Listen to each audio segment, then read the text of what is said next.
And Tom Barfield joins us this morning. Appreciate it. On his set, his show coming up at 10 o'clock this morning.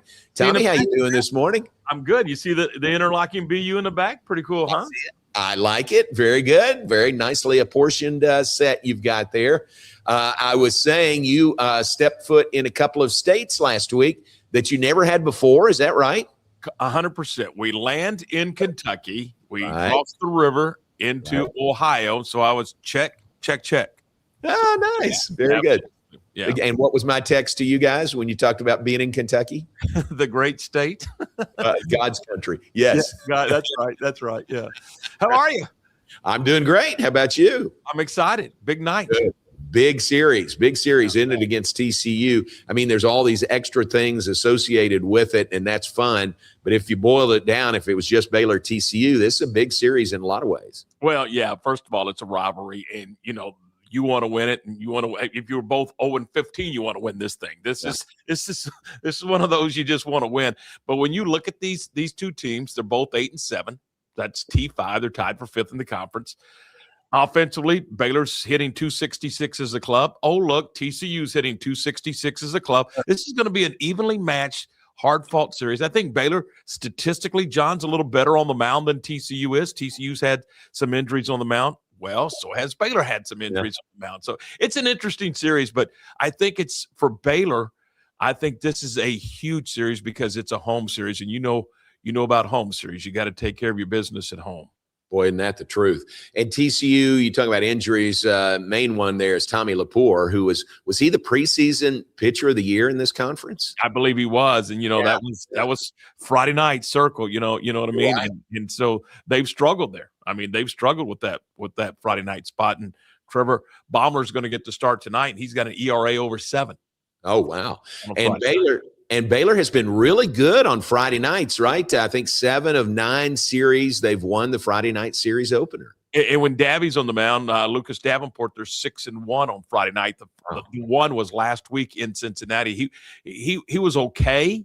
He wasn't great. He certainly wasn't his best stuff. But I'm telling you, he gives he gives Baylor such a great opportunity to win a series because he goes out and he has so far been really, really consistent and given them just 5, 6, 7 innings, saves the bullpen. And this, John, what happens on Friday dictates what happens on Saturday and Sunday when it comes to how you use your pitching. That's true. If you have to go into your bullpen early and deep on a Friday, it affects the entire series, doesn't it?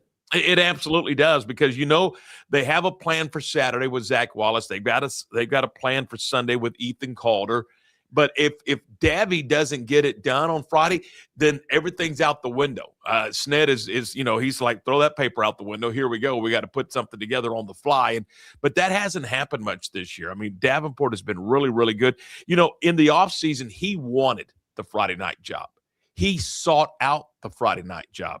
Nice. He worked for the Friday night job, and he took the Friday night job. I mean, it's really a great story. It really is, and he's embraced it, and he doesn't go around tooting his horn or anything like that. He just goes out and performs. And again, when you win on Friday night, then you got 2 shots to win the series, and like in Houston, go out and sweep a series. Yeah. Let's go back to Tuesday night, long night at the ballpark, Baylor and UTSA.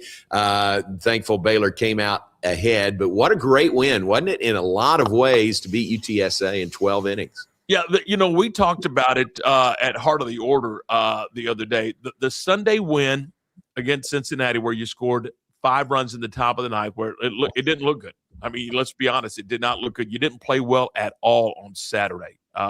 Maybe one of their worst outings of the season on Saturday at Cincy. On Sunday, it didn't look good early. But then you scored 5 in the top of the ninth, and they refused to make that third out. Then you turn the page to Tuesday, and it's the ebb and flow. They got off to a 2-0 start. You get a 4 spot in the bottom of the first. You start adding on. They catch up. They grab a lead in the top of the ninth. You tie it in the bottom of the ninth, and you go ahead and walk it off. And you walk it off with a freshman, by the way. Yeah. I call that a value. There's a value to those type of wins because those are wins, John, that, as you know, can take a team and propel a team and build on those type of wins. In my mind, I think Tuesday night was a direct reflection of Sunday afternoon. I really, really do. This team is building. They got a lot of young players.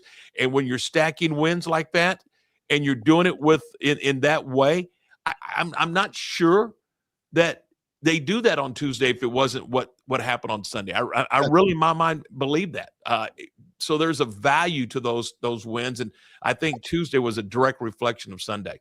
Yeah, and wasn't it fun to see that celebration, 12th inning, late at night, but man, to see them come pouring out of the dugout and chase down Dylan Perez, who had the game-winning hit. Wasn't that fun to see, just the excitement and the celebration by Baylor? Yeah, 100%. And you look back and you're like, what a great moment, not only for the ball club, but how about that kid? How about Dylan Perez, J-Mo?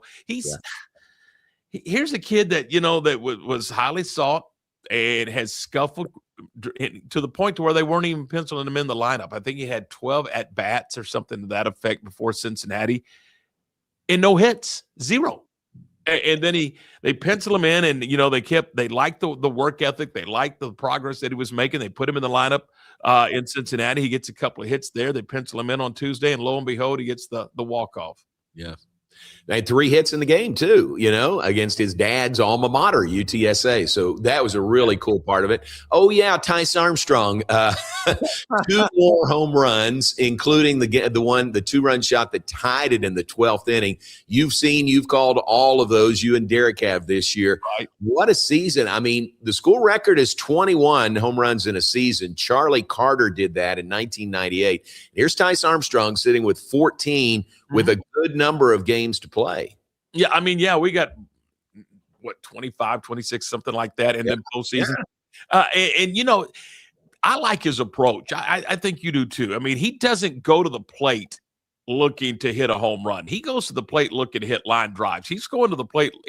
He'd love to hit a double in the alley. I mean, that's kind of the approach. But he on Tuesday night, to go get that ball in the opposite batter's box and flip that over the wall, unbelievable. And here's what I found out after the fact. Guy on the mound, was sidearm, the kid to Kobe. Yeah.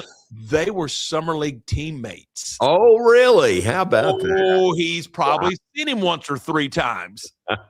That's great. That's a great part of the story. Absolutely. And Tice Armstrong, he is fun to watch for sure. And don't you think he can get there? I think he can get there. 7 more. Sure. Oh, yeah. At this pace, I mean, at the pace he's going, absolutely, I would think so. And I remember that year Charlie Carter it was unbelievable. I wasn't sure anybody would ever do that, but Tice Armstrong is doing that. Tom, is this an NCAA regional team in Baylor, or what still has to happen to get to postseason? You see that fence right there, John? Yeah. They're straight on top of it. I think if the season ended today, they're in. I think they're a 3 seed someplace. And I've seen a lot of projections. But there's a lot of work to do. I think you have to finish over 500 in the conference. I do. I mean, I know there's been some conversation where you can be 500, maybe even a game under. I don't think so. I said the other day that when they had 19 games left, I said they had to go 11-8. They got 1 Tuesday night. So now I think they have to go 10-8. I think if you do that, win the correct game, you can't lose to Sam. Yeah. Texas State on the road would be a quad 1 win because Texas State is so good. And I think if you take care of your business at home, win your home series, don't get swept on the road, and finish 31, 32 wins with the strength of schedule at 9 or 10 in the country right now, I clearly think this is a NCAA team. Today, I think they are, but look, they're either on it, in it, or right out of it. I mean, they're that close. Yeah. And what are the conference series left? I know TCU this weekend, go to Arizona State next weekend, right? Yeah. And then you got Tech in town, and you also got UCF coming to town. UCF, yeah. That's going to be a big one. And then you're going to close on a Thursday, Friday, Saturday at Utah. Yeah. Yeah. So here's what I want to see happen. And of course, selfishly, I want to get things done. That way, when you go back to surprise, and it's going to be balmy in Surprise, by the way. Yeah, it will be. It's going to be balmy. When you go to Surprise, that you're just building your resume. You're not fighting to get in. And so the Utah series may be a big one, but look, take care of the TCU series, take care of the UCF series, take care of the Texas Tech series. Go get things done on the road at Arizona State and at Utah. Just don't get swept. And I think, and then take care of your midweek. I think you got a great opportunity to be a postseason team. Again, Mitch would play anybody. I mean, you go get a win over Ole Miss. You played Oregon State. You play Texas. I mean, he'll play anybody. And I thought the schedule was probably a little difficult with this young team. And there was that 2-week stretch, where they were at Round Rock and at Houston, where at Dyken Park, where they went 1-5. But I'm telling you, what it did do, there's nothing in this league that they haven't already seen. There's not an arm in this league that they haven't already faced. I mean, that's what it did for them. I mean, this club is as well prepared to play conference competition because of those 2 weeks. Yep, and it's fun to watch. I mean, that is a fun team. You can see the improvement in the team, no question about that, and this big series this weekend. Hey, man, thanks for your time. We'll be tuned in to you and Derek all weekend, so thanks for your time this morning. Hey, you bet. Have fun, and thanks.